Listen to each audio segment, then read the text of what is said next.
Bueno, muy buenas tardes a todos los afiliados del programa Sé Buen Vecino, a todas las personas de la comunidad, amigos de Colsip y a todos los amigos de Corferias. El área de responsabilidad social y relaciones con la comunidad de Corferias nuevamente engalana sus talleres, sus conferencias con la doctora Erika Mayorga Sierra. La doctora Erika Mayorga es una persona muy conocedora de todos los temas, cómo los padres pueden contribuir a un hogar disfuncional. Ella ha estudiado psicología, es doctora en la Universidad Santiago de Compostela en España, en todos los temas de psicología, los temas forenses, es perito, ha dirigido un doctorado, bueno, todos los títulos. Y sobre todo este tema es bien importante. ¿Por qué? Porque este tema en el proceso de separación es si no es para muchas personas, la causa más dolorosa en su vida, como si se muriera un familiar cercano. Es indispensable conocer el proceso de divorcio, las situaciones que suelen intensificar el conflicto, y la doctora Erika nos va a hablar con propiedad de cómo solucionar los temas. Ustedes van a poder identificar las conductas propias en los procesos disfuncionales, como yo, como persona, digamos, afecto mi grupo familiar o cómo soy afectado, cómo comprender ese divorcio como una oportunidad para ser yo una persona que no afecte a los hijos y al entorno familiar. Asimismo, entender cómo se rompe una relación de pareja, pero nunca con la familia. No te separas de tus hijos, no te separas de personas fundamentales. Doctora Erika, muy buenas tardes. Muy complacidos de tenerte acá. Muchas gracias y los dejo en manos de la experta y especialista. Muchas gracias. Adelante, por favor. Bueno, muy buenas tardes a todos. Muchas gracias, Santiago, por la presentación y muchas gracias por la invitación, pues inicio con eso, ¿no? Agradeciendo la oportunidad que nos brindas para hablar sobre temas que sin duda, si bien se estudian en unas áreas especializadas de conocimiento, pues son aplicables y son parte de la vida cotidiana de las personas, ¿no? Entonces, muchas gracias por permitirnos esta oportunidad de compartir lo que con el paso del tiempo hemos aprendido con el estudio y la experiencia. Sé que han tenido otras intervenciones que van como en una línea consecutiva, ¿no? Y este es un tema más que viene a fortalecer un poco esa línea y le seguirán otros. Bueno, entonces, ¿cuál es la idea de este espacio? Este es un tema muy extenso, ¿no? Esto nos podría llevar horas. Sin embargo, como tenemos un espacio muy reducido, vamos a tratar de optimizarlo de la mejor manera. ¿Qué les pido yo? Normalmente hay como la tradición de dejar hablar al que presenta el tema y luego una tanda de preguntas. Yo prefiero que, si es posible, Santiago, que lo hagamos muy interactivo, que no sea que si en algún momento yo estoy hablando y tienen alguna duda, pues nada, me pregunten, prenden el micrófono si se puede, o bueno, o a través del chat. Lo que pasa es que yo al Perfecto. chat creo que no lo puedo ver. Erika, por medio del chat vamos a hacer las preguntas, pero sí, digamos, tú terminas de exponer una idea y abres las preguntas, etcétera. ¿Vale? Bueno, si esa es la dinámica que maneja, sí. Lo que pasa es que eso lleva a que a veces se pierden un poco las preguntas cuando ya cambiamos de tema, pero vamos a hacerlo de esta Sí, manera. Arturo me va a apoyar en estar pendiente con las El preguntas chat. del Sí, área porque yo técnica. no, con la presentación no puedo ver las preguntas. Tienes toda la razón. Entonces, Adelante. gracias. Entonces, la idea es esta. La idea es que conozcamos un poco de lo teórico, del fundamento que gira en torno a todos los procesos de ruptura de pareja y que nos afectan a tantas personas en la vida cotidiana, pues, y que con esto podamos, con este material, podamos tener un insumo para, como decía Santiago, para identificar en qué conductas estoy incurriendo yo que pueden estar afectando una dinámica familiar o con cuáles me siento vulnerada, ¿no? Esto sin duda sirve como base para poder generar cambios que faciliten o favorezcan una armonía familiar, ¿vale? Bueno, vamos a arrancar aquí. ¿Me confirman, por favor, si están viendo bien la presentación? ¿Se está viendo bien?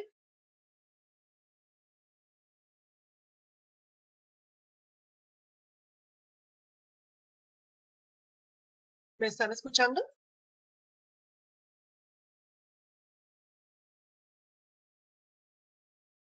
Hola.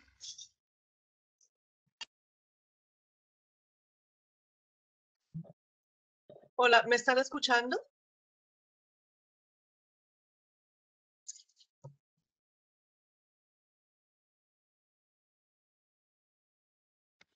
Sí, doctora, siga, continúe.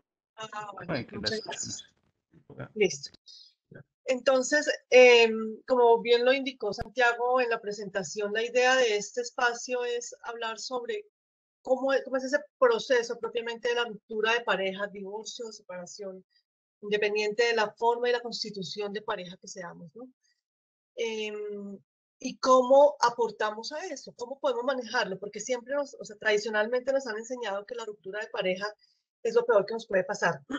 Y de hecho así se refiere a la literatura científica, ¿no? Es un proceso que se reconoce como el segundo evento más traumático en la vida de un ser humano después de de la pérdida por muerte de un ser querido, de un ser cercano. Eso indica que, fíjense, posicionamos la ruptura de pareja como un evento absolutamente eh, trágico, de alguna forma, que logra desestabilizar la dinámica familiar. Y eso tiene un componente cultural muy, muy marcado. Y es que cuando nosotros decidimos unirnos en pareja a través de la forma que sea, en unión libre o a través de cualquier creencia religiosa, nos han inculcado que esas uniones deben ser para siempre.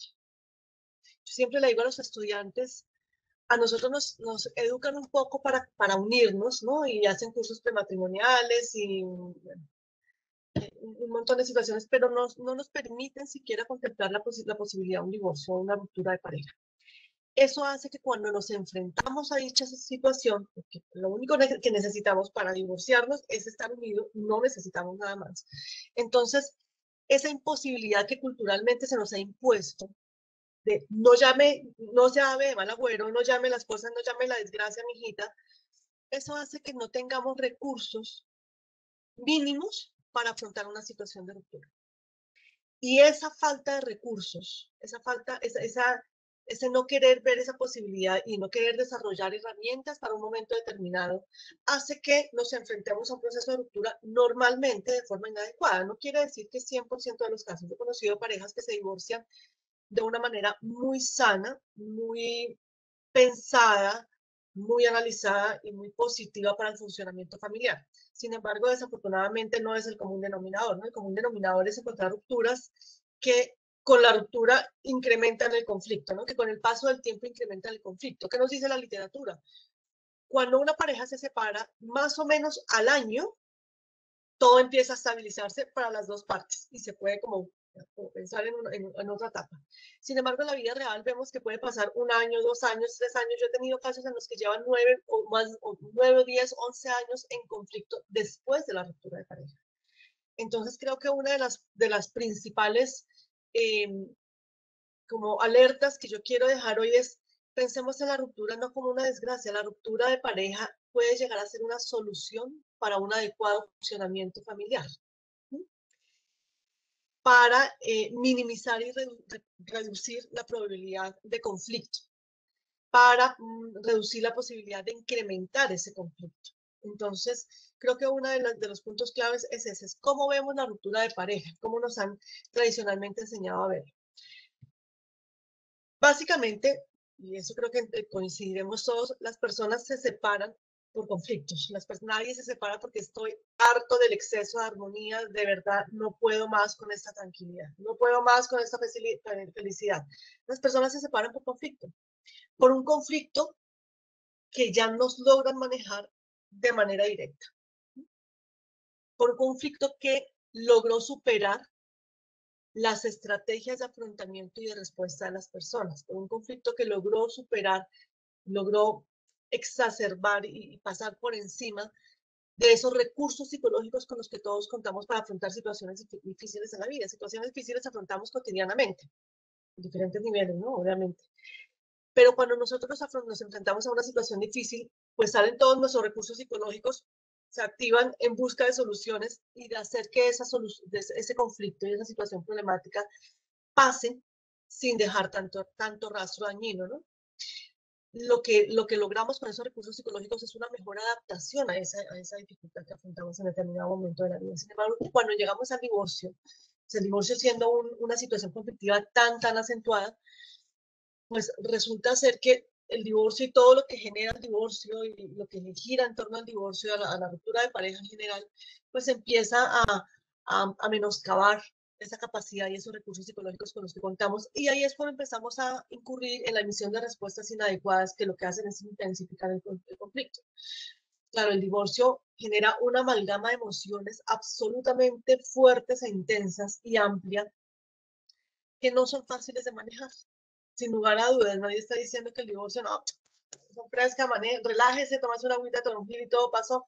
No, en la vida real es una situación muy conflictiva, muy difícil y que es como el resultado de muchísimas causas, ¿no? Estas son algunas de esas causas. Las personas que se casan muy jóvenes, por ejemplo. No quiere decir que siempre, pero es un factor de riesgo.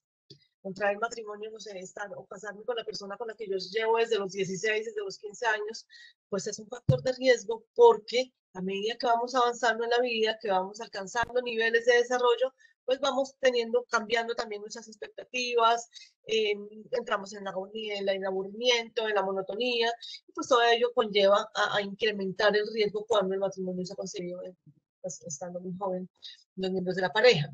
Tener hijos antes del matrimonio también son un foco de conflicto. Ojo, no quiere decir que ninguna de estas causas sean absolutamente iguales en todas las relaciones, ¿no? Que se rompen. Son causas que incrementan el riesgo de divorcio. Tener hijos antes del matrimonio.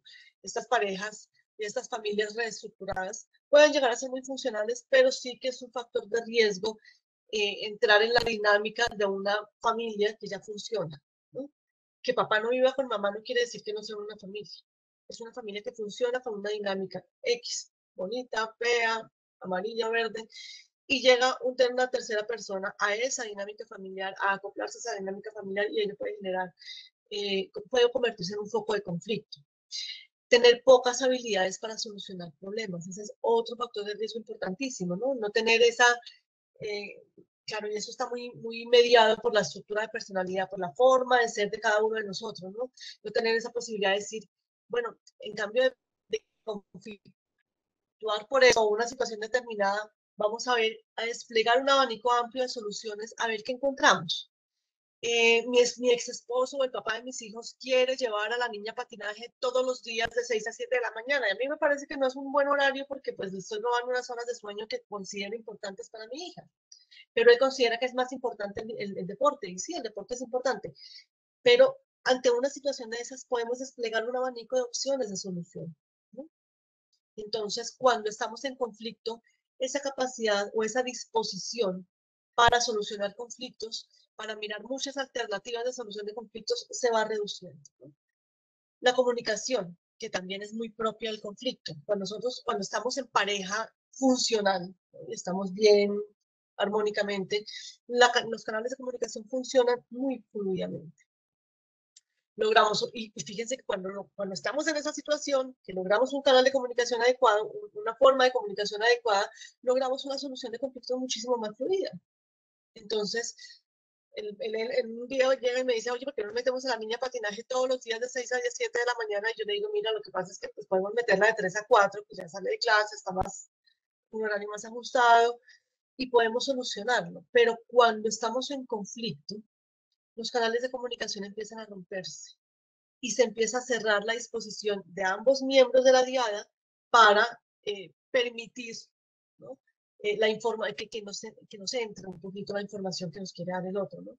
O para yo expresar mi información, mis emociones y mis sentimientos de una manera adecuada. Creo que este es uno de los puntos principales, la ruptura de la comunicación adecuada. Cuando nosotros no somos capaces de comunicarnos en pareja, el pronóstico no es muy favorable. Porque esto lleva a que uno de los dos empiece a ceder. Con el paso del tiempo, eso es una olla express, revienta en algún momento. La falta de igualdad en la relación es otro factor que es un detonante muy importante del divorcio. Cuando yo siento que soy la que doy más, cuando yo siento que yo trabajo, aporto dinero y aparte de todo me toca llegar a cocinar, a cuidar a los chinos, a comerlos, a hacerle tarea, a la alimentación, ayudarles a hacer tareas, a acostarlos, mientras que mi esposo llega también de trabajar, pero igual de cansado que yo y se acuesta en la televisión, pues empiezo a sentirme una relación que no es igualitaria. Cuando mi esposo sale a tomarse un trago de vez en cuando con sus amigos y el día en que yo quiero salir a tomarme una cerveza con mis amigas me salta, pues yo siento que esa relación es igualitaria.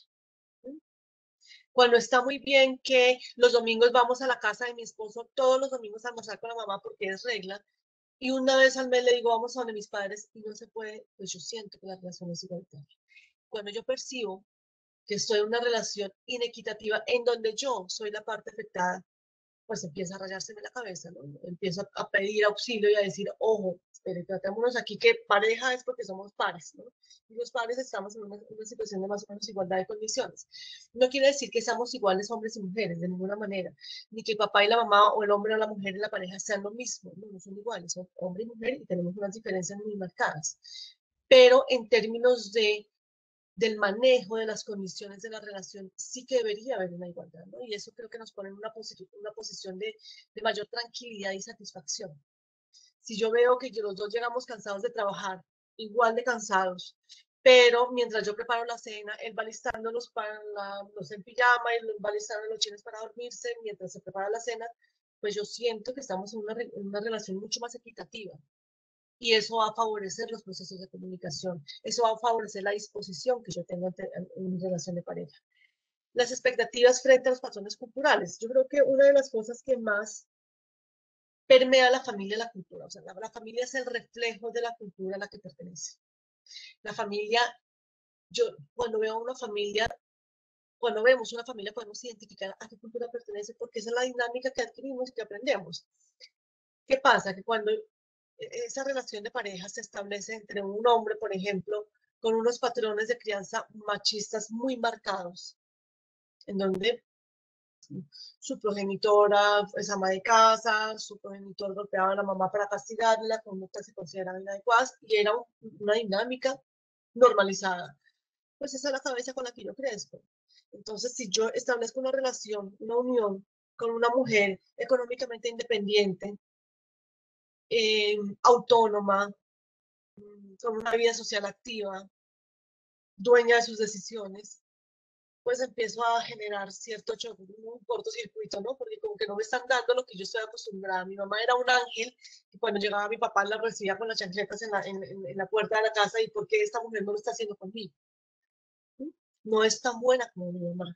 Y eso empieza a generar conflicto, eso empieza a cocinar un conflicto poco a poco que se va creciendo esa masa con el paso del tiempo. Esos patrones culturales marcan y definen de manera muy acentuada el conflicto. Cosas, por ejemplo, como que, no sé, haya procesos de violencia de cualquier tipo, no solo física, de cualquier tipo. Y yo lo consulte con mi madre y diga, mamá, es que no me siento cómoda porque él dice que yo no tengo que trabajar, que yo no soy buena para las cosas que hago, que cocino exquisito, que para las cosas de la casa soy la mejor del universo, pero para el trabajo no tanto, me genera malestar. O me pegó, bueno, cualquier tipo de situación. Y mi madre me responda, hijita, pero tranquila, mire cuánto sufrí yo con su papá. Me pegaba, me ponía los cachos, era borracho, le aguanté todo, pero con amor todo uno lo puede.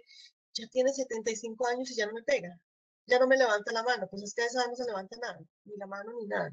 Entonces, esos son patrones culturales que tenemos muy acentuados en nuestra sociedad y que han permitido que como que transmitamos generacionalmente este tipo de prácticas y que se cocinen conflictos muy fuertes al interior de la pareja. La falta de compromiso, alguno de los dos, de compromiso emocional, de compromiso en acompañamiento, de compromiso económico. He escuchado muchas mamás que me dicen, es que él es el mejor papá del mundo, los divierte, juega con ellos, la pasan genial, los lleva al parque, no les da un peso porque se lo toma todo, pero pues se la pasan delicioso con él. Pues eso es un recreacionista. ¿Sí? Entonces, el compromiso de la diada debe ser equitativo en todo. Claro, hay circunstancias y hay dinámicas en las que decidimos en pareja, no, yo trabajo y mi esposo asume las cosas de la casa. Entonces no va a haber un aporte económico, pero hay un aporte en otro sentido, ¿no? Hay un aporte que genera, hay un compromiso que genera un aporte y una relación de mayor equidad en términos de lo que damos y a qué nos comprometemos con esa relación de pareja. La falta de identidad individual, aquellos que empezamos a vivir a la sombra del otro, cuando pasan 20 años decimos, bueno, ¿y mi vida qué? ¿Yo qué hice? Yo por mí, Erika Mayorga, dejé mi trabajo, no seguí estudiando, eduqué unos hijos maravillosos, hice feliz a mi esposo, pero ¿y yo qué hice con mi vida? ¿Qué tengo yo? En el momento en que estos tres fulanos, mi esposo y mis dos chinos se vayan de la casa, ¿qué tengo yo para mí? Esa falta de identidad que en algún momento podemos identificar genera conflicto, se vuelve un foco de conflicto, porque empiezo a responsabilizar al otro de mis decisiones finalmente, ¿no? Unas decisiones que se tomaron mutuamente, de mis frustraciones, de lo que no hice por las circunstancias que hayan sido. Factores económicos, pues también, ¿no? Hay un dicho muy común que es cuando el hambre entra por la puerta, el amor sale por la ventana.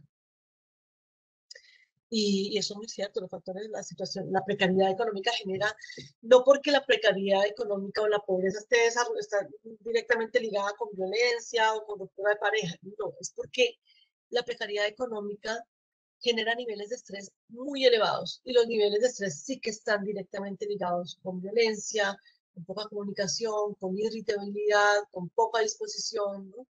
Entonces, pues esto deriva finalmente en conflicto.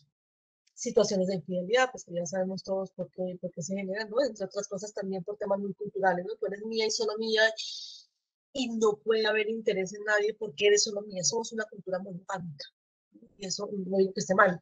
Somos una cultura monogámica y eso hace que el solo hecho de sospechar que mi esposo pueda estar interesado en otra mujer a mí me hierve el hígado. Y la vinculación de familias extensas, ese es otro tema también muy, muy delicado, ¿no?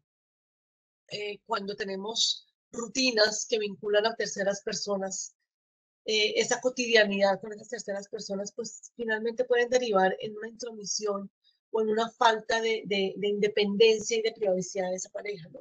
Que todos necesitamos, ¿no? No estoy diciendo que nos distanciamos de las familias extensas, de ninguna forma, pues son nuestra principal red de apoyo, pero sí que vincularlas a una cotidianidad resulta ser muy nocivo porque impide que la dinámica de la relación de pareja fluya armónicamente. Hay unas etapas propias del proceso de separación y divorcio que están caracterizadas, estas las vamos a pasar muy rapidito, las traigo porque es importante que las conozcamos como cada característica de estas etapas para que podamos identificarnos y realmente a veces cuando estamos atravesando una situación determinada no logramos identificar qué es lo que nos está pasando o qué estoy haciendo mal yo. Las relaciones de pareja no se acaban por una sola persona. Que puede hacer que el detonante fue una infidelidad de mi esposo, puede ser. Pero la relación de pareja se construye entre dos y se deteriora entre dos. Entonces es importante que podamos hacer como un insight y decir, pucha, yo en qué pude haber fallado. No que yo me culpabilice tampoco, porque tampoco puedo cargar con la responsabilidad de algo que construimos y destruimos entre dos. Pero sí que cada parte de esa diada logre identificar cuál fue su aporte para construir y para deconstruir, ¿no? La fase de la armonía o bienestar, pues bueno, cada una de estas fases está caracterizada por emociones y conductas como que típicas, ¿no? Entonces, la armonía, pues nada, todo funciona bien, todo huele bien, ¿no? Ese olor de recién levantado me encanta, eh, todo es maravilloso. Las emociones pues, más frecuentes son de felicidad, amor, confianza, tranquilidad, una ilusión, expectativa, ¿no? Pues, tenemos todo el mundo por delante y nos vamos a comer la vida. Empatía, soy muy consciente y muy considerada con el otro, ¿no? Soy capaz de pensar cómo se está, fíjense en esto de la empatía se nos destruye muchísimo en los procesos de divorcio, cómo el otro se está sintiendo. Cuando estamos en una fase de armonía, su dolor porque tiene una gripa me duele a mí, me afecta, me importa, lo veo con fiebre y me angustia. Cuando estamos en plena hostilidad, en pleno divorcio, lo puedo ver morirse y me alegra, ¿no? De forma no explícita, ¿no? Pero sí merma muchísimo esa capacidad de ser considerado con el otro. Y las conductas pues, que están acordes con esas emociones, ¿no? De cercanía, de afectividad, de cariño, de respeto, ¿no? De intimidad, la sexualidad funciona perfecto, la comunicación es supremamente fluida, hay una colaboración, una relación de coparentalidad. ¿Eso qué quiere decir? Que yo levanto a los chinos y los baño mientras él prepara el desayuno. Los dos asumimos una relación parental, más o menos simultáneamente, ¿no? Los dos aportamos de manera activa y proactiva a la crianza de nuestros hijos. Se reparten las responsabilidades del hogar, entonces uno cocina, el otro lava la loza, uno barre, el otro trapea, y esto pues hace que la relación sea mucho más fluida, ¿no? Y que se genere una sensación de bienestar en ambos miembros de la pareja. Hay mayor contacto con los hijos, un contacto que suele ser positivo, ¿no? Un planteamiento de metas, nos proyectamos cosas. Sin embargo, luego llega la etapa de hostilidad. En esta etapa de hostilidad, pues que nos caracterizamos porque hay muchas situaciones que nos pueden llevar a esta etapa, ¿no? Infidelidad, el consumo de sustancias, manejo de dineros, el agotamiento, la falta de meta, la falta de proyectos. ¿Y qué genera esta fase de hostilidad? Una emoción de infelicidad permanente, de tengo momentos chéveres, pero mi constante es ahí, ¿no? Es esa sensación de no estoy feliz. De en algún momento identifico, ¿soy feliz? No, no soy feliz. Vivo ahí, de desamor, esto empieza a apagar el amor, una sensación de intranquilidad. La intranquilidad está muy, muy ligada con la ansiedad. Nos angustiamos, nos preocupamos, ¿qué va a pasar? No sabemos qué va a pasar, no soy capaz de separarme, pero no estoy bien, no me siento cómoda, no se siente como él, los chinos pues se la pasan fatal, porque ya discutimos, ya hay peleas, hay una situación de desesperanza, decir esto ya no va a mejorar, esto ya lo hemos intentado a las buenas, a las malas, a las regulares y no lo logramos. Esa incertidumbre de no saber qué pasar, pues incrementa esa ansiedad, ¿no? Esa sensación de preocupación, de miedo, de angustia, de zozobra que nos acompaña. Y sentimientos de culpa empiezan a aparecer con mucha frecuencia, ¿no? Si yo hubiera sido, si yo hubiera hecho, si yo no hubiera hecho, o si yo no hubiera sido. Y eso genera un sentimiento de culpa inmenso, porque empezamos en esta etapa a cuestionarnos sobre el funcionamiento de nuestra relación y concluimos que no está funcionando bien, que no somos felices, pero que yo tengo la culpa. Si yo hubiese sido más cariñosa, si yo hubiera dejado el trabajo como él me lo pidió, me hubiera dedicado al hogar, o si hubiera trabajado como él me lo pidió y no me hubiera dedicado al hogar como decidí hacerlo, o si hubiera estado más pendiente, o si le hubiera servido el café que todos los días me pedía, ¿qué hubiese sido de mí? ¿No? O si no lo hubiera sido infiel. ¿No? ¿Cómo funcionaría esa relación? Seguramente y empezamos a hacer atribuciones internas, ¿no? A mí directamente, sobre esa disfunción en la relación de pareja. Y las conductas características, pues no, son discusiones permanentes, un distanciamiento, la sexualidad se reduce muchísimo, la comunicación se va al traste, ¿no? Ya no podemos hablar de nada, y lo que hablamos no lo hablamos, lo discutimos, lo peleamos, la relación de coparentalidad ya nada, y empezamos a hacer de manera inconsciente cosas para generar malestar en el otro, ¿no? Entonces, no sé, si la relación normalmente fluía cuando yo levantaba a los chinos temprano a meterlos a la ducha, arreglarlos para el colegio, y él mientras tanto preparaba desayuno, un día dice, no, yo no quiero preparar desayuno, de malas, mira a ver cómo hace. Y ese de malas, mira a ver cómo hace, va en contra mío, pero empieza a afectar a los niños, ¿no? Porque ellos dejan de recibir acciones parentales que finalmente, o que realmente en el fondo tienen un atentado, ¿no? Por decirlo de alguna forma, contra mí, pero finalmente quienes están perdiendo ese contacto son los niños. Ahí, en este punto, empezamos como papás a aportar poco a poco a esa disfunción familiar. Como empezamos a aportar al daño que realmente ustedes no se imaginan cómo llegamos a hacerle a los niños. Obviamente hay mucho odio, mucho rencor, resentimiento. Si tú dices a blanco, yo digo negro. ¿Y por qué? Porque sí, con razón o sin razón, porque sí. Si tú dices, llevemos al niño a esa fiesta, no, no me gusta, vamos a almorzar donde mis papás son lo peor del mundo. Y vemos que cualquier cosa en esa relación empieza a ser conflictiva. Una crema es conflictiva. Un parpadeo mandado empieza a ser conflictivo. Se nos rompe, se nos aniquila esa capacidad de solucionar las cosas de una manera mucho más fácil. más armónico. Luego llega la etapa de separación. Yo creo que debe ser pensar en la separación como una alternativa para el conflicto. Lo difícil es eso es difícil, porque nosotros tenemos un futuro proyectado con una persona, porque tenemos un pasado muy largo o muy corto con una persona, pero en donde todo se ha construido con esa persona. Fíjense que cuando tenemos una relación de pareja, llega el momento en que casi que todo lo hacemos en función, no en función de esa persona, pero sí en compañía de esa persona, ¿no? Que es un poco como el objetivo de la vida en pareja, ¿no? Y en esta etapa, pues las emociones que salen a flote son la ansiedad, la depresión, el miedo, la rabia, el dolor, la tristeza, la frustración, ¿no? La culpa, la incertidumbre, ¿qué voy a hacer yo sin esto? O sea, cuando estábamos juntos, no me sentía cómoda, sentía que a veces incluso me estorbaba, a veces escuchaba la voz y como que me retumbaban los oídos, pero realmente no soy capaz de separarme. Y esto genera una emoción que es, creo que causa de muchas situaciones en las que se perpetúa el conflicto. Y es ese dolor tan intenso que me hace suponer que lo que siento es un amor infinito que yo lo tenía como camuflado, no sé, se me había dormido, lo había metido en el bolsillo, pero de verdad es que yo siento que sin este hombre no va a morir. Y claro, es una emoción propia del momento, pero no quiere decir que sea amor, quiere decir que es un paso más del proceso de divorcio. Pero esto nos lleva a dar un paso atrás en muchísimas ocasiones, a decir, no, este dolor es porque yo lo amo más allá, entonces mejor, como lo siento, pues decidimos volver. Y decidimos volver a la misma relación y a la misma dinámica disfuncional, que no va a cambiar. Y las conductas pues, propias que acompañan estas emociones son, pues, o me voy a ir, o no voy a ir, y finalmente me voy. Finalmente decido irme.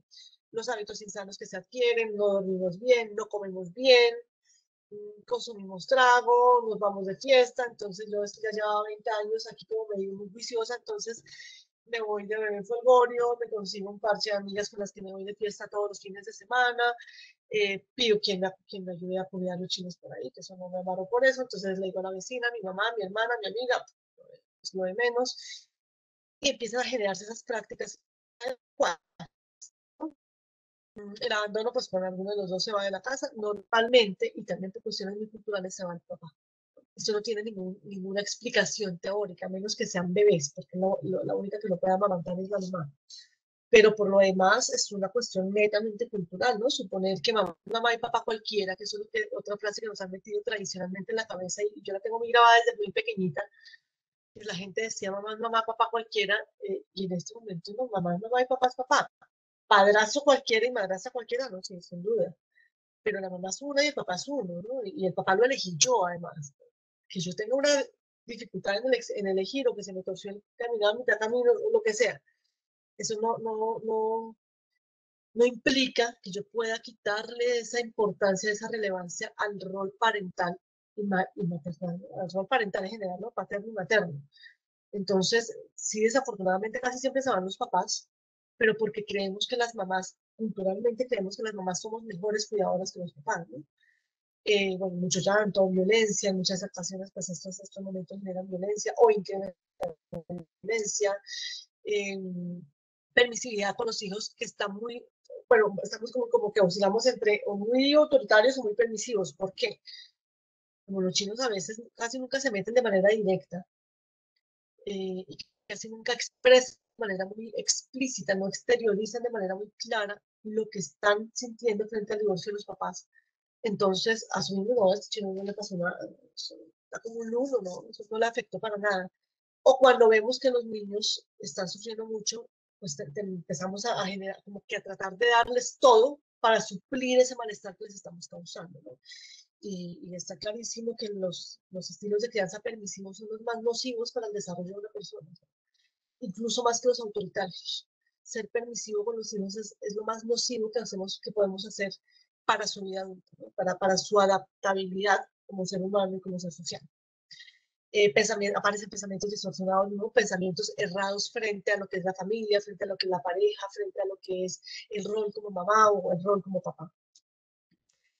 Y finalmente, pues ya, finalmente después de de pensarnos en eso, aparece esta fase de post-separación en la que decimos que es muy recién a la separación, ¿no? Muy cercana a la ejecución de la separación, donde aparece la negación de esto no me puede estar pasando, él no pudo haberse ido con otra mujer, ella no me pudo abandonar, me arrepiento de todos mis pecados y de todas las cosas que dije, hice mal, por favor, todos mis pensamientos tienen que ser perdonados, me culpo yo porque por mi culpa fue que se consiguió otra mujer, sensación de tristeza, de fracaso, del fracaso. Yo creo que la emoción más fuerte es el fracaso, es decir, fracasé, no pude con ese proyecto de vida, ¿no? Y eso pues deriva en una falta de comunicación, falta de cooperación parental, ¿no? De colaboración parental, una ilusión de reconciliación en alguno de los miembros de la pareja, ¿no? Y esta ilusión de reconciliación deriva en que genere estrategias y acciones encaminadas a reconstruir una pareja que seguramente el otro ya no quiere. Y eso pues finalmente deriva en qué? Pues en más frustración, más rabia, más tristeza, y finalmente ya todo el tiempo lo cura todo, ¿no? Del principio. Y llega esa perspectiva del futuro, de poder rehacer esa vida, replantear y reproyectar mi vida, ¿no? El futuro de mi vida. De dejar de ver todo tan oscuro y empezar a ver por allá la lucecita y decir, bueno, ya estoy más tranquila, un día me levanto sin esa sensación de malestar en el pecho, como que me hace falta la tristeza que llevo cargando más de un año, ya no la siento, y ese pues es el indicador de ya estamos dando pasos adelante y se sale de esta, ¿no? Y finalmente logramos ver la separación como que yo pensé que me iba a morir, pero finalmente decidí no morir. ¿De qué depende que este proceso de separación sea más o menos difícil? De las estrategias de afrontamiento de cada miembro de la pareja, ¿no? Si tenemos estrategias de afrontamiento agresiva o pasivo-evasivo, pues todo va a dificultarse porque estos estilos de afrontamiento, el estilo de afrontamiento es esa forma que de forma habitual yo utilizo para solucionar los problemas. No sé, me echaron del trabajo, me siento a llorar una semana porque me echaron del trabajo, estoy muy deprimida, no sé qué voy a hacer, entonces me siento a llorar porque me echaron del trabajo. Me echaron del trabajo, yo prefiero no pensar en eso. De verdad es que es tan terrible que prefiero no pensar en eso, entonces hago como si nada hubiera pasado en la vida. Me echaron del trabajo, pues me salgo a buscar otro trabajo, hago, me muevo. Entonces, esos son estilos de afrontamiento. Son formas que caracterizan la manera como nosotros afrontamos situaciones difíciles. Y la forma más adecuada es esta forma asertiva, es decir, asertiva y activa. Es decir, bueno, hay un problema, ¿cómo lo soluciono? La comunicación es la vía más adecuada para solucionar cualquier tipo de conflicto social, o sea, el conflicto entre personas. La única forma efectiva es el diálogo, la comunicación, no hay otra. Y lo podemos ver a nivel político, a nivel social, a nivel educativo, a nivel laboral, a nivel familiar. La única forma efectiva de solucionar conflictos es el diálogo. Es la posibilidad de decir las cosas y de escuchar las cosas para poder proponer soluciones. El resto puede aparentemente solucionar, por ejemplo, ahorita nos pueden decir, listo, no reforma tributaria, entonces todo el mundo queda contento, no reforma la salud, todo el mundo queda contento, entonces vamos a darle universidad gratis a los estratos 1, 2 y 3, entonces listo, se acaba el paro. Y se solucionan, no se solucionan, los problemas que tiene Colombia no se solucionan, porque el presidente nos vaya a decir X o Y cosa, o porque se tomen ciertas decisiones. El diálogo es la única forma, la posibilidad de sentarse a escuchar realmente cuáles son las necesidades del otro, cuáles son esas expectativas, cuáles son esas frustraciones, que el otro también me escuche a mí. Es la única forma que podemos llegar a decir, ah, hombre, bueno, entonces para sus problemas yo le puedo aportar esto y para mis problemas usted me puede aportar esto, para mis necesidades, mis problemas. ¿Qué podemos hacer ante esto? Tenemos dos vías, intensificar el conflicto o acudir, porque es que esta es una situación realmente difícil, acudir a personas externas, ¿no? A profesionales que nos puedan apoyar en nuestro proceso, a un proceso de mediación, por ejemplo, ¿no? Que nos permita llegar a acuerdos mutuos, que nos orienten, porque realmente una cosa es que yo participe como profesional en los procesos de divorcio de una tercera persona y otra cosa es mi proceso de divorcio. Estamos vinculando lo más íntimo de la vida y es mi familia. Ese es el escenario más íntimo y más privado de las personas. Y ese es el que está en conflicto, el que está así, como una olla ardiente. Entonces, de verdad, se superan los recursos psicológicos. No tengo más. O sea, pataleé, mi cerebro maquinó a millón y no lo logré. Entonces, pues ahí es el momento de reconocer, necesito que una tercera persona que no está vinculada emocionalmente con nosotros pueda orientarnos y pueda ayudarnos. O buscar la alternativa de la coordinación de parentalidad, ¿no? Que es otra alternativa que está muy nueva aquí en Colombia. Hay pocas personas que la hacen. La doctora Sonia, que pues, es una de las pocas personas que en Colombia lo hace, y que nos brinda esa posibilidad de un acompañamiento. Yo sé que técnicamente no es la descripción adecuada, pero la coordinación de parentalidad es un acompañamiento para divorciarnos bien divorciados, no para no divorciarnos. La solución no puede ser evitemos el divorcio. Si se puede evitar, pues chévere, ¿no? Pero si no hay otra alternativa, hagámoslo bien hecho. Porque claro, yo me puedo agarrar de los cabellos con mi ex esposo, pero finalmente sobre quien recaen los principales daños son de los niños. Los niños son los que llevan la peor parte del divorcio. Y desafortunadamente el nivel de emocionalidad tan amplio, tan mixto y tan acentuado, pues es que hace que perdamos de la perspectiva a los chinos. Yo siempre le digo a los estudiantes, uno utiliza con los hijos una frase, cuando yo la utilizo con los míos, lo pienso, ¿no? Que es una frase incompleta, ¿no? Uno de los hijos les dice, yo te amo por sobre todas las cosas del mundo, tú eres lo más importante de mi vida. Pero hay que dar puntos suspensivos, porque después es hasta que me separe. Porque en ese momento los niños desafortunadamente dejan de ser lo más importante para los papás. Y lo vemos en la vida cotidiana, porque nos cargamos la estabilidad emocional de los niños por dentro. El divorcio, en todo caso, y a pesar de ser un evento tan traumático en la vida de cualquier persona, nadie puede decir, ay, no, pues uno puede estar más tranquilo que el otro, pero pues que se goce ese proceso, pues por lejos. Hay consecuencias positivas, no todo, a pesar de ser ese momento tan difícil, no todo es positivo, ¿no? Hay cosas positivas, no todo es negativo, hay cosas positivas del divorcio. Creo que es una de las posibilidades que tenemos o que debemos aprender y es a poder identificar eso positivo que tiene este huracán. ¿Qué me puede dejar de positivo?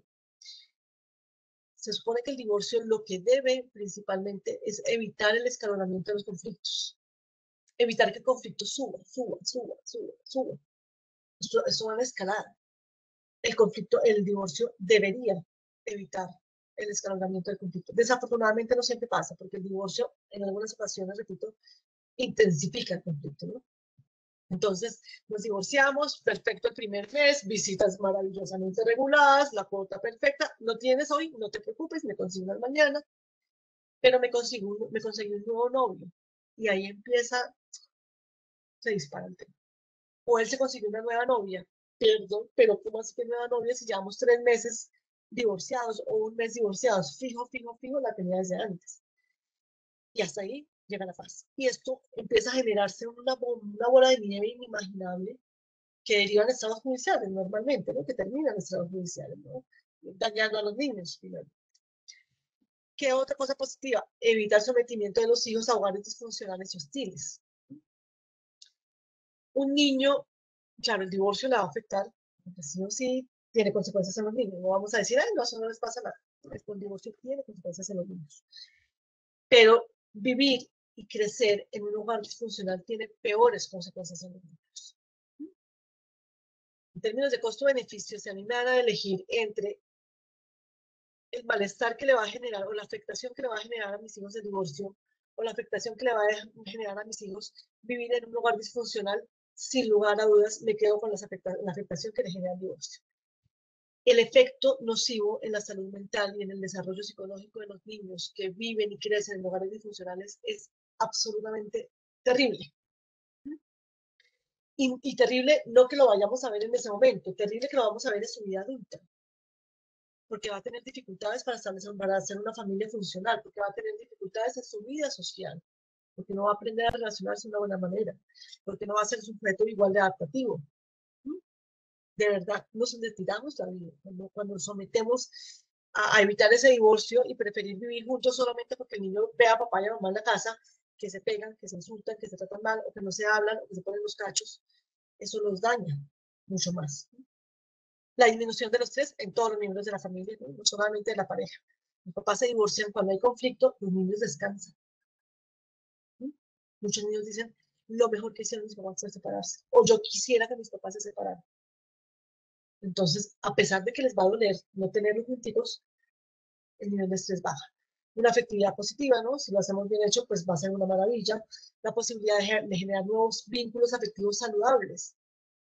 Si mi papá se consigue una novia y está feliz, pues es que esa buena vibra también la va a tener conmigo y va a ser un papá maravilloso. Si mi mamá se consigue un nuevo novio y está enamoradísimo porque es un bacán, pues es que esa alegría de ella, esa tranquilidad y esa estabilidad de ella, pues también se va a ver reflejada en mí, en su rol como mamá. Igual, si mi mamá y mi papá están estresados, angustiados, preocupados, irritables, pues eso también me salpica a mí, ¿no? Porque van a ser papás menos tolerantes, más irritables, menos comprensivos, menos flexibles y demás.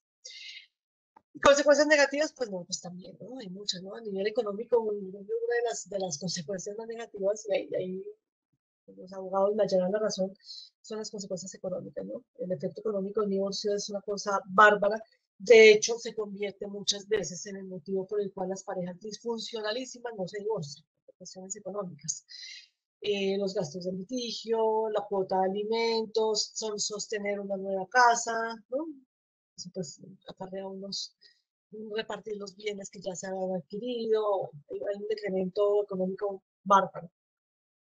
Y a nivel psicosocial, pues también todas, ¿no? A nivel psicológico, la tristeza, la impotencia, la frustración, la sensación de fracaso, de romper vínculos sociales, porque teníamos amigos en común, entonces normalmente unos se posicionan con otros y otros con el otro, y bueno, entonces se rompen amistades, se rompen relaciones, la ruptura con la relación con la familia extensa, ¿no? Con ese vínculo de afinidad que había construido con la familia de mi pareja. Problemas de salud física, sin duda, ¿no? De insomnio, de problemas de alimentación, enfermo, dolores de cabeza, bueno. La autoestima también se ve muy, muy afectado. Esa sensación de vulnerabilidad con la que queda después del divorcio, escucha, me hacen y me tumban, ¿no? Me soplan y me destruyo absolutamente, ¿no? Hay un momento de fragilidad emocional muy, muy fuerte que realmente es esa percepción y esa sensación de vulnerabilidad, estoy muy herido por dentro y por fuera, por favor, no me miren, no me toquen, porque no lograría superar. Las consecuencias en los hijos, pues bueno, también muy, muy tristes para ellos, pero que podrían manejarse, ¿no? Si los papás pusieran de su parte para un divorcio mucho más saludable. Es esa sensación de abandono. Claro, si se fue uno que me había prometido que nunca me iba a abandonar, jamás en la vida me iba a dejar, y se fue. Un día me levanté, ya no estaba en la casa, pues la posibilidad de que lo hagan otro ya existe en mi cabeza, ¿no? Y eso me da miedo. Me da miedo a mí que tengo 6 años, 5 años, si mi papá me había jurado toda la vida que iba a estar conmigo y desde hoy ya me levanté, ya no está. Entonces esta fulana que me dice lo mismo, también puede irse en cualquier momento. Y es ese miedo al abandono tan grande que desarrolla el mundo. Rechazo por uno o ambos progenitores, ¿no? En algún momento siente rechazo hacia los progenitores, ¿no? En algún momento rechazo de los progenitores, pero en la mayoría de casos siente rechazo por los progenitores, sobre todo por quien perciben como culpable, ¿no? Porque también nos han enseñado, tu papá acabó la familia, ¿no? Supongamos que la ruptura y la decisión se derivó de una relación extramatrimonial.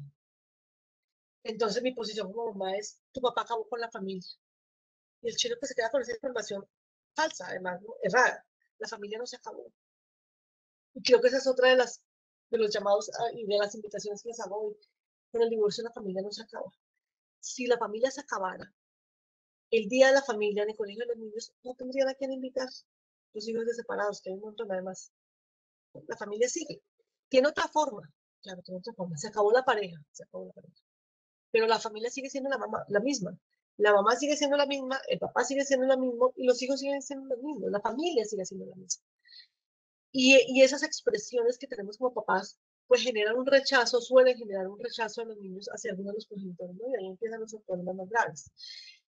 Sentimientos de impotencia, de por qué no pude, sentimientos de culpa, ¿no? No sé, cuando ya el divorcio se da, ¿no? Normalmente, o incluso antes del divorcio, ¿no?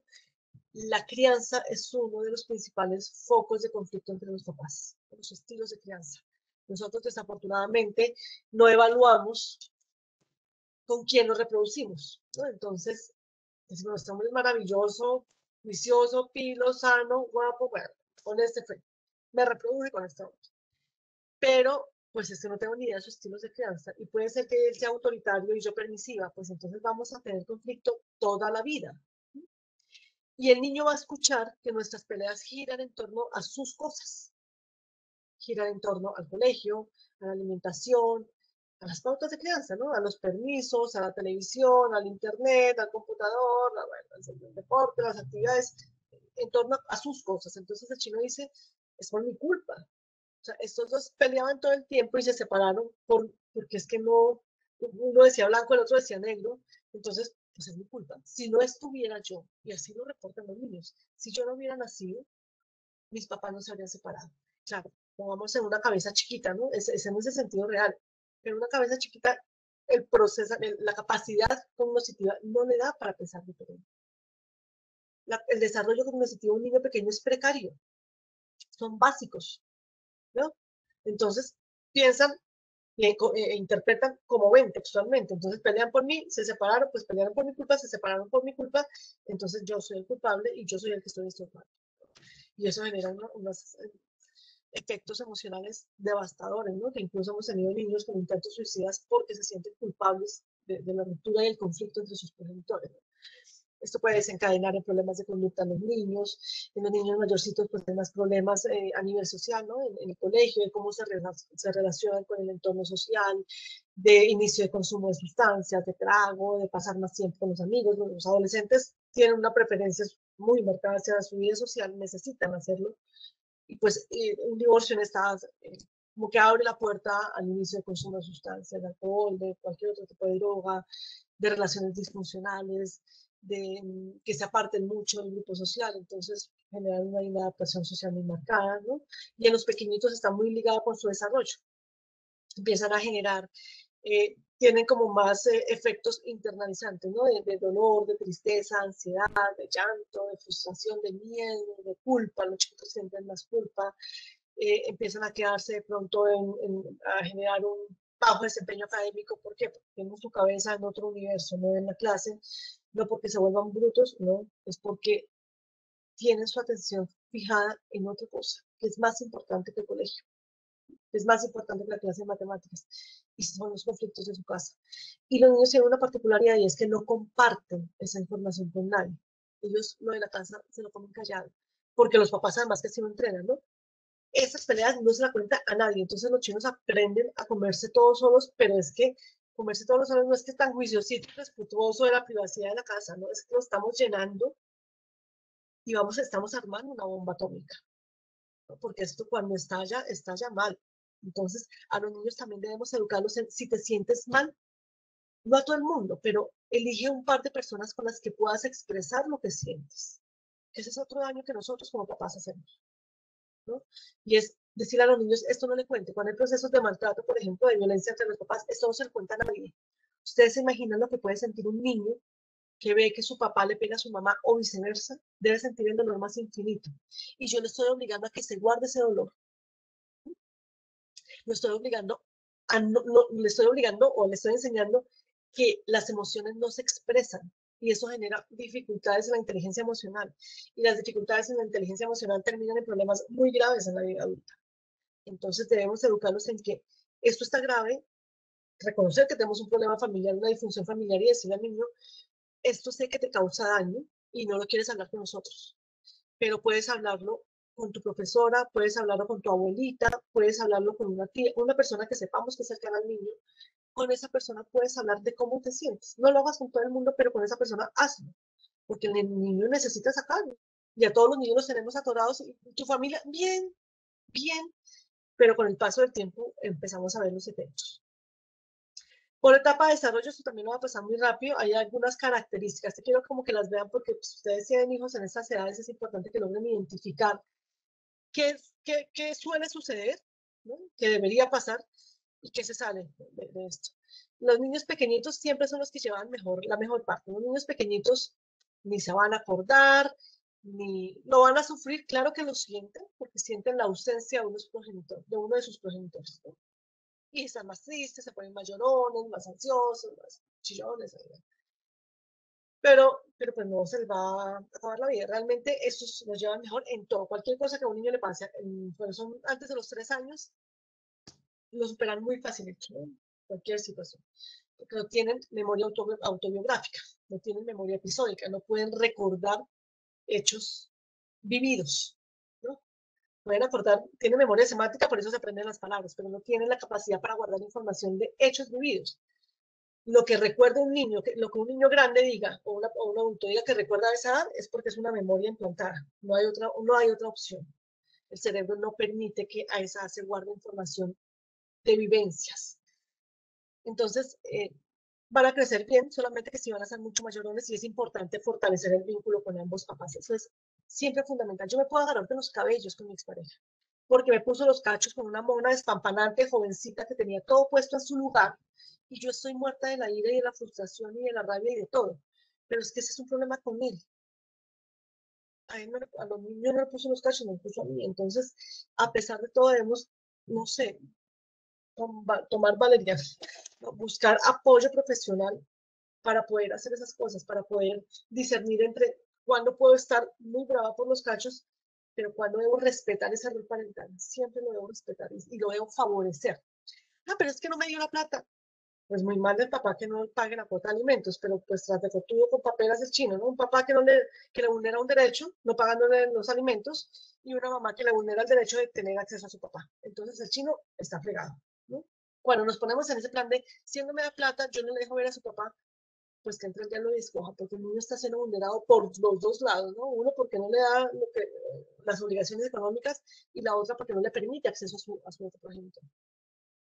En estos niños de primera infancia, de los 3 a los 6 o 7 años, pues puede generarse un retraso en el desarrollo, en cualquier dimensión del desarrollo, sea cognitiva, motora o emocional, ¿no? O social. Los seres humanos nacemos desocupados de todo y vamos desarrollándonos paulatinamente en 3 dimensiones: cognitiva, social y emocional, psicológica.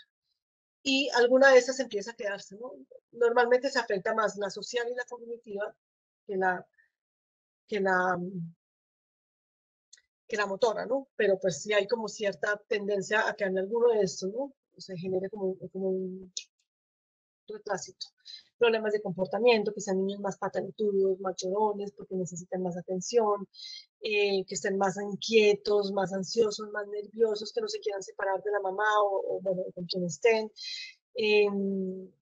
Claro, sí, los niños aprenden, y eso es muy curioso, los hijos aprenden muy fácil las estrategias de afrontamiento de los papás. Entonces, si yo me separo y mis hijos me ven devastada, tomando trago todas las noches y llorando y llorando y llorando, porque me divorcié o porque me estoy divorciando, pues esas son las estrategias de afrontamiento que van a aprender mis hijos para su vida, ¿no? Entonces, cuando yo asumo una estrategia de afrontamiento, pues tengo que pensar que esa estrategia de afrontamiento va a ser el modelo de estrategia de afrontamiento de mis hijos. Que mis hijos no lo van a hacer mejor que yo, lo van a hacer como yo. Entonces, si yo quiero unos hijos más saludables, pues yo tengo que ponerme la camiseta de adulto y decir, bueno, pues aquí la situación la tengo que manejar yo como adulto, no él como niño. Dificultades de atención, se vuelven más agresivos, en los niños más grandecitos, pues bueno, en esta edad son entre más grandes más difícil. ¿Por qué? Porque en esta edad no entienden muy bien las cosas, pero ya entienden algunas cosas. Entonces la interpretan a su manera, que casi siempre es errada. Entonces después aparecen los sentimientos de culpa, porque mi papá y mi mamá, yo los escuché peleando por un permiso mío, entonces yo soy el culpable del divorcio, ¿no? Eso no lo va a pensar un niño de un año, lo piensa un niño de 8 años, 7 años.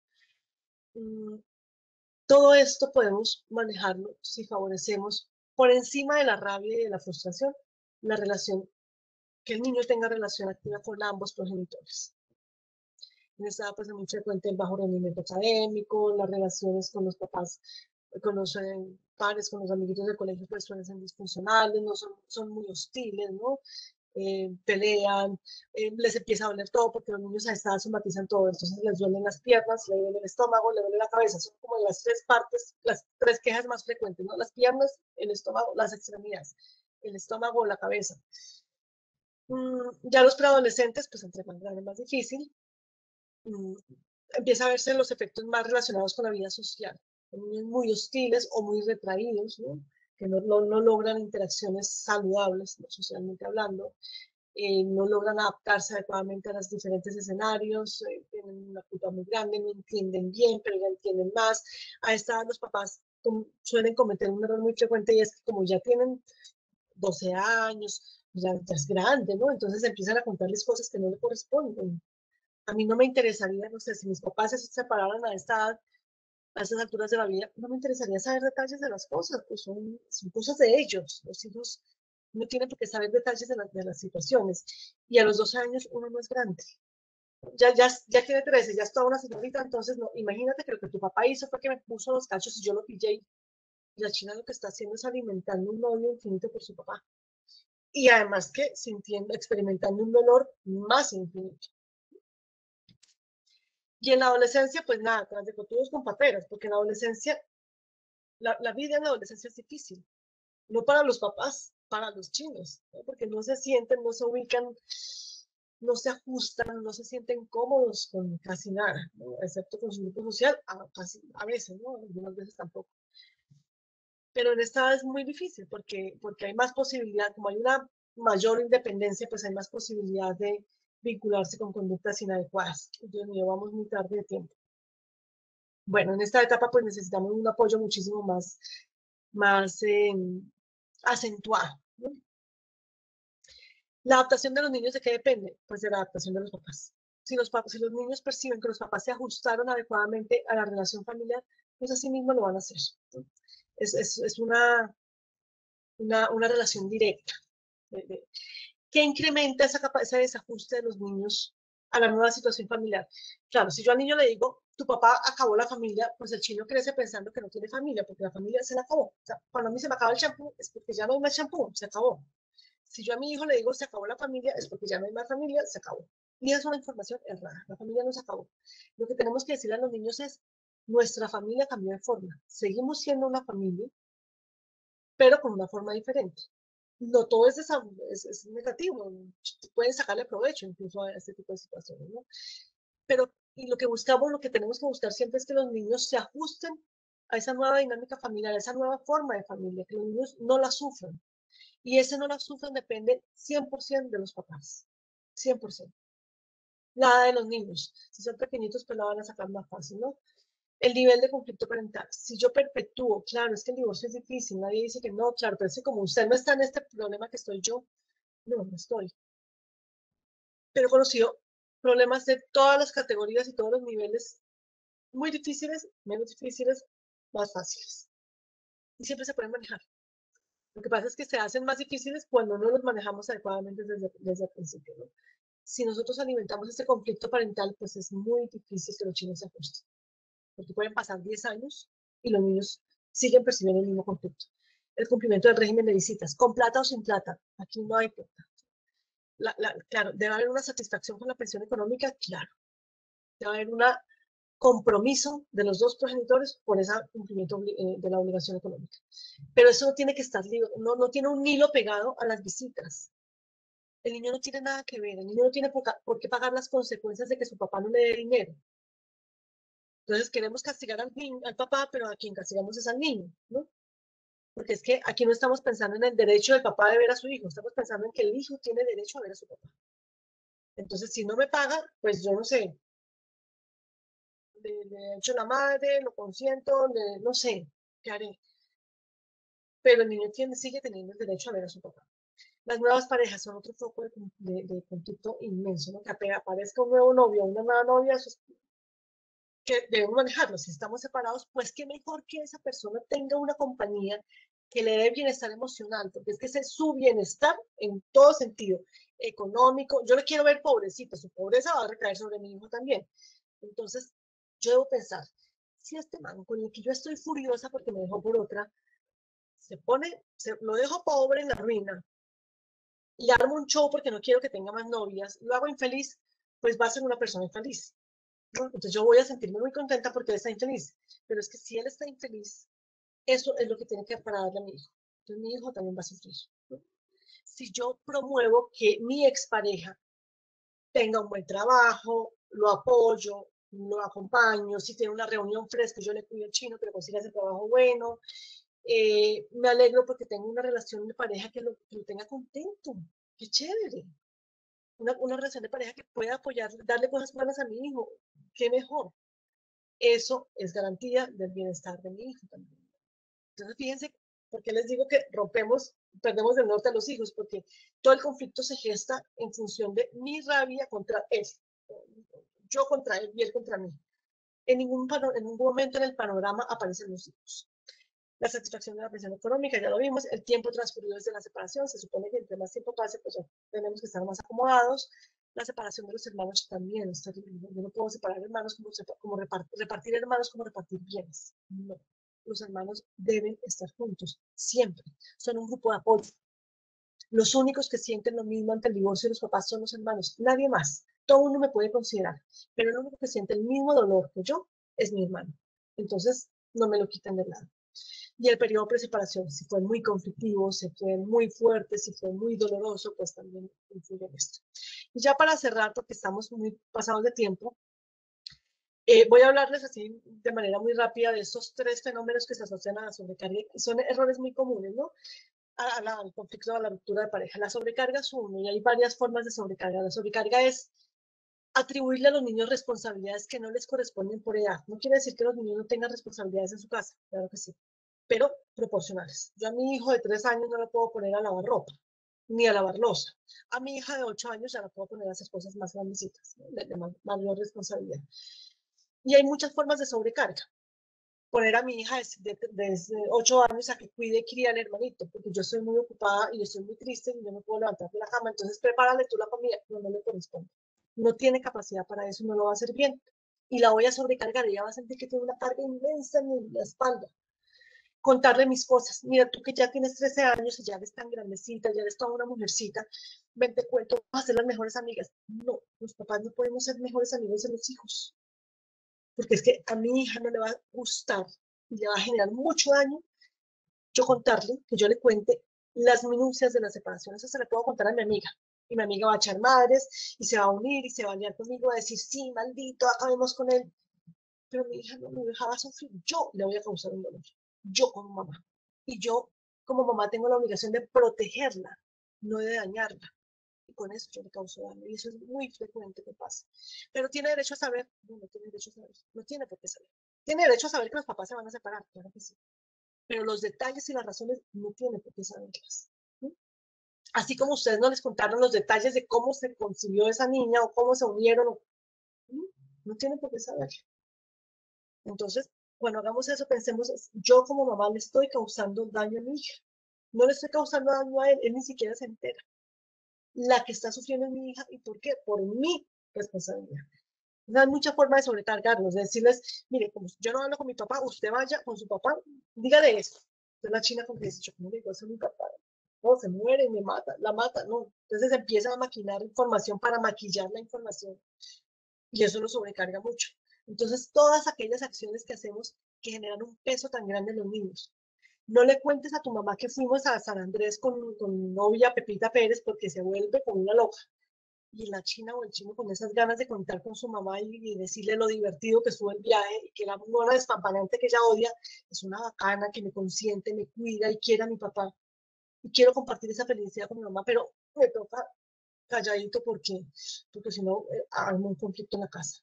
Eso genera mucho peso, mucha sobrecarga en los niños. No es la sobrecarga mía la asumo yo que soy adulto. Es que cuando cuando yo me siento sobrecargada físicamente o emocionalmente, delego responsabilidades y delego esa sobrecarga en mis hijos. La ilusión de reconciliación es esa forma de, porque lo traslada de los papás mucho como meterles en la cabeza a los niños que la ilusión de mantener ese hogar intacto. ¿No? Y los niños hacen todos sus esfuerzos para que papá y mamá vuelvan a ser juntos y se frustran mucho porque no lo logran. Y las interferencias parentales y la alienación parental que son tan sonadas, pues no todo es alienación parental, no todos son interferencias parentales, pero sí son muy frecuentes y son distintas. Las interferencias parentales son como esos primeros pasos a la alienación parental, pero que en muchas ocasiones son sin intención. ¿No? Cosas como que, no sé, no me pagó la cuota de alimentos o llegó tarde a recoger al chino y yo llamo a mi hermano y digo, no, estoy furiosa porque este tipo, mire, estamos a 20 y no me ha consignado, yo estoy sin un peso. Es que de verdad tiene genes, es un irresponsable. Y el chino está escuchando. Entonces empieza a generar una distorsión de la imagen del papá. hay cosas que son inconscientes sin intención, pero más que inconscientes sin intención. Pero la alienación parental ya es un proceso intencional en donde hay un objetivo de romper con un vínculo paterno o materno filial. ¿Listo? Esa es como la diferencia. No es que haya un bueno y un malo. En la alienación parental hay una relación disfuncional en donde los dos quieren quedarse con los chinos, pero hay uno que es más ágil en la generación de estrategias inadecuadas y hay uno que es más sumiso, porque eso sí es muy, muy claro que hay dos personalidades, una mucho más narcisista y engrandecida y ¿no? dominante, y hay otra que es más sumisa, más apocada. Entonces, ese narcisismo y esa dominante, esa personalidad dominante, pues genera estrategias mucho más evidentes, más explícitas, más insanas y más efectivas también, ¿no? Pero más inadecuadas, ¿no? Que generan más daño a los niños. Bueno, yo creo que por aquí paramos porque nos podrían coger muchas horas más hablando de este tema y bueno, se nos pasa el tiempo. Muchas gracias por su atención. Si hay preguntas, pues quedo súper atenta a estas. La señora Elizabeth García pregunta, ¿cómo podemos cuidarnos y a nuestros hijos de una pareja narcisista, manipuladora y dominante? Yo creo que no es cuidarnos de, porque no es que sean personas peligrosas. No sé, yo me cuido del COVID, me puedo proteger. Yo creo que es cuidarnos de no alimentar relaciones disfuncionales, ¿no? De siempre tener enfrente que hay formas eficaces de resolver los conflictos. ¿Como cuáles? Como la comunicación, como ser flexibles. Cuando yo percibo que estoy con una persona narcisista, a veces no soy muy flexible frente a, no, pues yo no le voy a hacer caso, pero ni por nada, porque él quiere, claro, él siempre quiere que yo le haga caso en todo, entonces me dice que va a llevar, que me cambie el fin de semana para llevarlo a un paseo, pues no, de malas, no lo voy a hacer. Esa flexibilidad es en favor de mi hijo, no es en favor de él. Yo creo que el punto está en no pensar todo y decidir todo en función del daño que le quiero hacer al otro o el daño que me quiere hacer a mí, porque a veces personas que me quieren hacer daño a mí. Es pensar todo en función de que tenemos que ser los mejores papás para que este niño no se afecte tanto por un divorcio o por una relación disfuncional.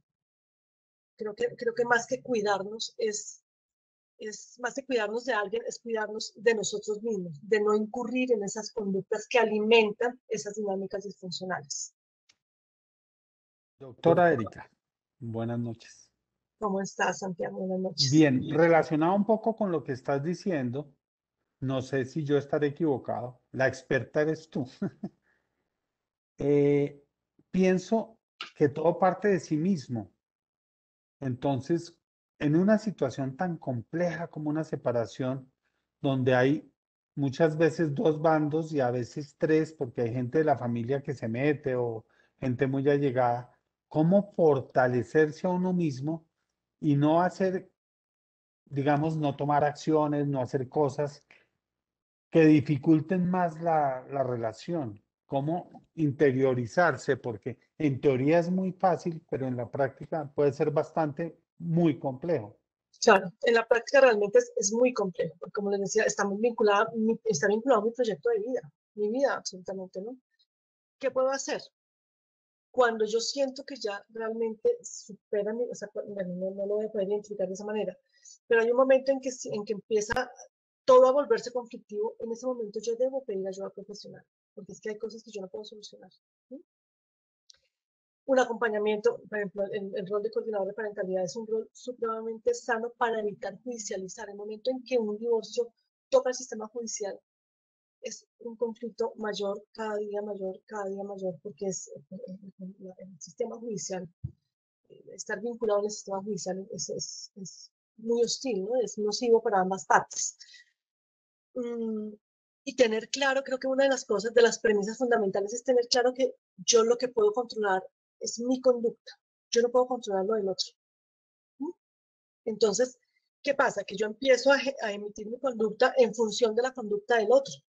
Entonces, si él no me paga a tiempo, yo respondo de determinada manera. Si él me contestó mal, yo le contesto 3 veces mal. Yo no puedo controlar la conducta del otro, yo puedo controlar mi conducta.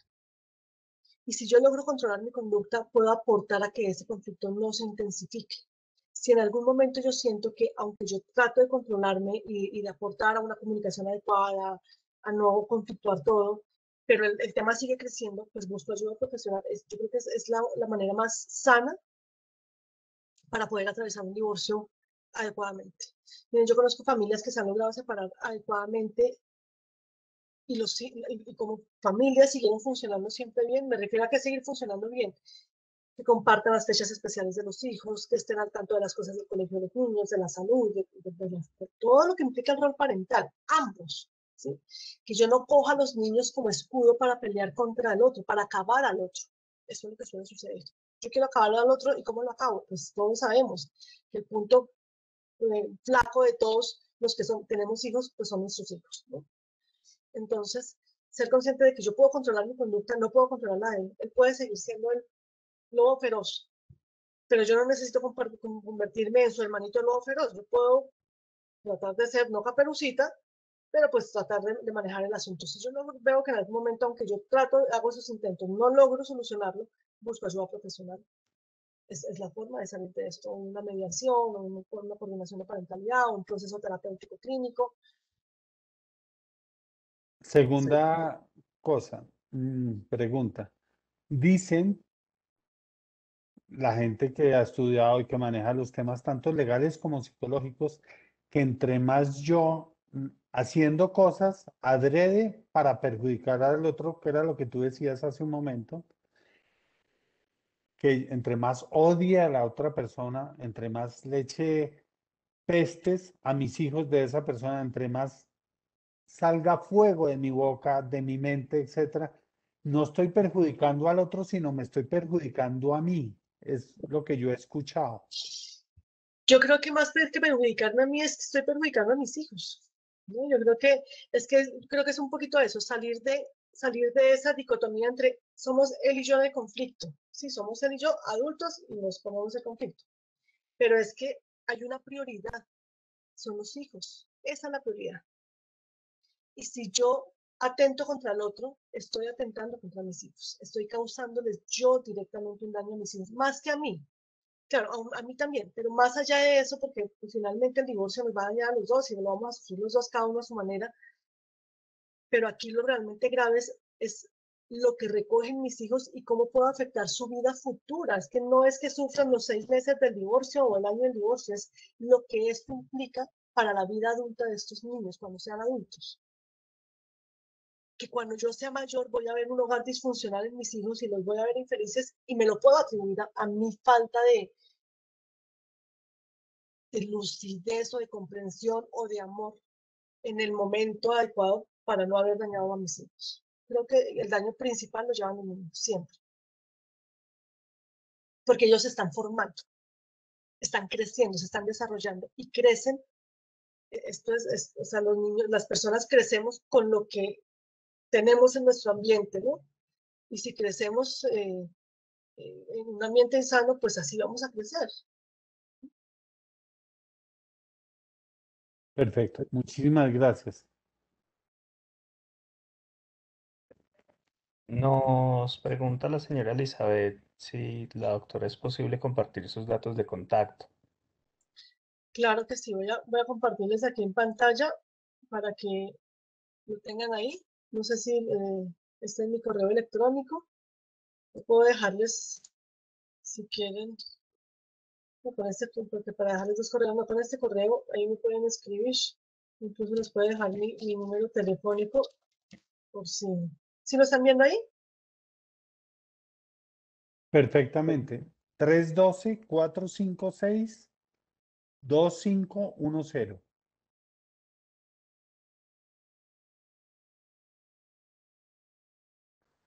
Doctora Erika, si quiere, después del 312, le solicito se deje un espacio y después del 6 otro espacio y a veces es más fácil de leer así. ¿Por qué? Bueno, así. Sí, ¿lo lees más fácil? Yo No, sí. pero bueno.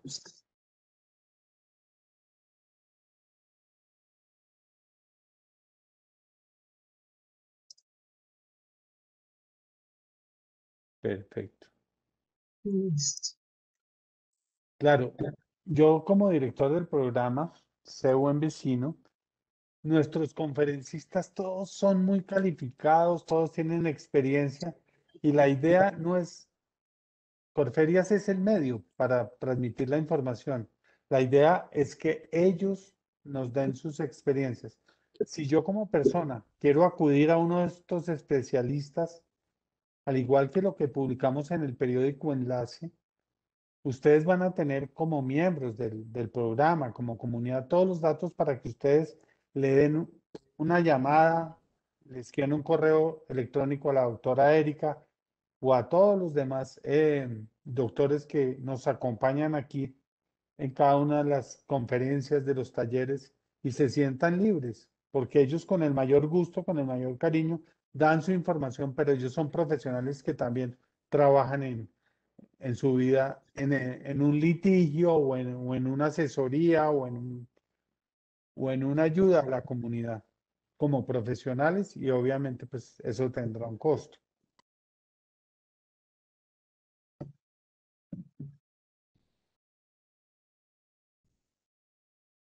Sí, como dice Santiago, cualquier inquietud, cualquier cosa, pues me contactan y puede ser que yo no pueda ayudarles a resolver qué situación, pero pues podría sí remitirles a algún colega, algún profesional que considere que podría hacerlo o pues puedo yo, pues lo haría.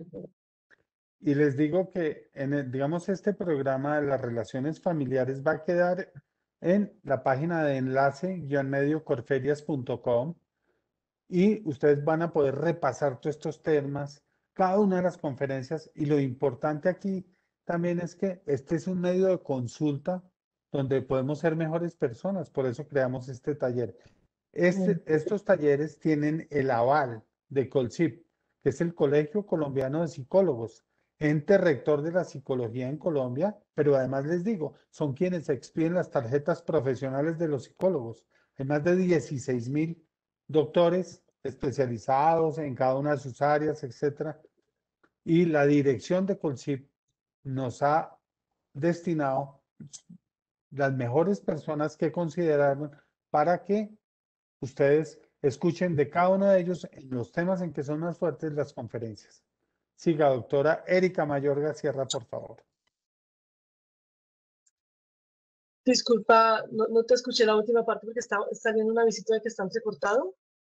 Sí, decía que en la alianza que hicimos con Colsip, el Colegio Colombiano de Psicólogos, que tiene más de 16.000 afiliados, que es el ente rector de la psicología en Colombia, con ellos nosotros les abrimos el espacio para el programa Sé Buen Vecino y Colsip hizo la agenda de las conferencias y los talleres que quería dictar y nombrar sus mejores especialistas. Entonces, para nosotros realmente es un honor tener todos los catedráticos, amigos y profesionales que hemos tenido dictando las charlas.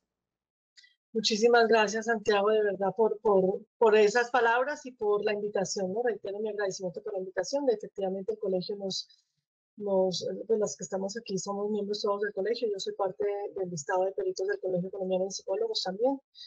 Y nada, pues me alegra que la comunidad pueda recibir este tipo de espacios, ¿no? Tengan este tipo de espacios de cosas tan de la vida cotidiana que a veces desconocemos o no nos permite como la posibilidad de orientar en dónde buscar caminos de solución. Muchísimas gracias a todos por su atención, a Santiago nuevamente por la invitación y nos veremos en otra oportunidad. Yo creo que este taller es tan importante que aquí hay temas que se quedaron en el tintero y podemos retomar en un futuro, no inmediatamente, pero en un futuro, entre comillas, cercano, gracias a tu gran participación, colaboración, pero también teniendo en cuenta tu agenda, que este taller, esta conferencia la planeamos hace más de 2 meses. Bastante Sí. más.